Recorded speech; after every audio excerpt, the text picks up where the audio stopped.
ఈ మూవీలో మీరు తనని showing her as a very strong protagonist. Yes. So strong women అంటే మీ డెఫినేషన్ ఏంటి? Who can stand their ground most importantly. అంటే పరిస్థితి ఎటువంటిదైనా మనం నిలబడగలగాలి. సెల్ఫ్ డౌట్ అనేది ఉండకూడదు. అంటే నేను I was raised up by strong women in my life. మా అత్తయ్యలు కానీ మా ఫ్యామిలీ కానీ. నేను జనరల్గా అందుకే మేబీ అది కూడా అయి ఉండొచ్చు. అంటే నేనేదో అనుకొని రాసేది కాదు.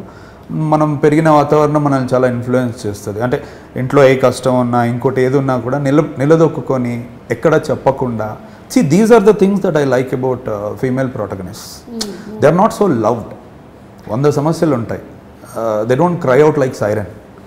అలానే ఏడ్చే వాళ్ళని నేను తప్పనట్లేదు. కొన్నిసార్లు you have to stand your ground. సైలెన్స్లోనే జరుగుతుంది యుద్ధం కొన్నిసార్లు. సో అది నాకు ఇందులో ఎక్స్ప్లోర్ చేయాలని అనిపించింది. So that's my idea.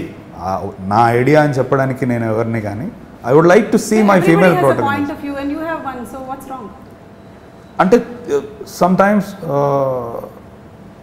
వేరే వాళ్ళకి ఎంతో హార్ష్గా సౌండ్ అవుతుంది. అందుకే ఐ డోంట్ వాంట్ ఇట్. నా ప్రొటగనిస్ట్లు ఎలా ఉండాలని అనుకుంటున్నాను. As simple as